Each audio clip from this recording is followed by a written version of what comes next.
কর্মফল খুব ভয়ঙ্কর।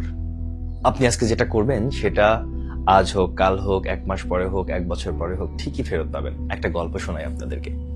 একদিন এক রাজা তার 3 মন্ত্রীকে ডেকে 3টি খাবারের বস্তা দিয়ে বললেন, তোমরা এই বস্তাগুলো নিয়ে জঙ্গলে যাও এবং আমার জন্য কিছু ফল কুড়িয়ে নিয়ে এসো। দেখি কে কত তাড়াতাড়ি বস্তা ভর্তি ফল নিয়ে রাজদরবারে ফিরে আসতে পারে। প্রথম মন্ত্রী চিন্তা করলো রাজার আদেশ, তাই ভালো ভালো ফল কুড়ানো উচিত।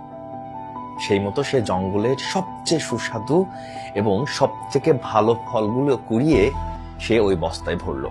দ্বিতীয় মন্ত্রী চিন্তা করলো রাজা তো আর সব ফল দেখবে না, তাই সে এক গাদা পচা ফল নিচের দিকে রেখে উপরের দিকে কিছু ভালো ফল দিয়ে ওই বস্তাটাকে সে পূর্ণ করলো। তৃতীয় মন্ত্রী চিন্তা করলো রাজার এত কিছু দেখার সময় আছে, রাজা কি আর বস্তা খুলে এগুলো দেখবে? তিনি শুধু দেখলেন বস্তা পূর্ণ হয়েছে কিনা। তাই সে জঙ্গলের মরা পাতা, ঘাস, কাঠ এগুলো দিয়ে সে বস্তা পূর্ণ করলো। 3 মন্ত্রী যথাসময়ে রাজার দরবারে হাজির।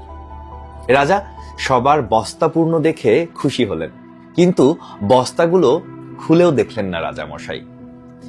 দ্বিতীয় এবং তৃতীয় মন্ত্রী নিজের বুদ্ধির কথা চিন্তা করে মনে মনে খুব হাসতে লাগলো। রাজা তখন সিংহাসন থেকে উঠে দাঁড়িয়ে ঘোষণা করলেন, এই 3 মন্ত্রীকে তাদের বস্তা সহ 7 দিনের জন্য কারাগারের 3টি আলাদা আলাদা কক্ষে বন্দী করে রাখা হোক।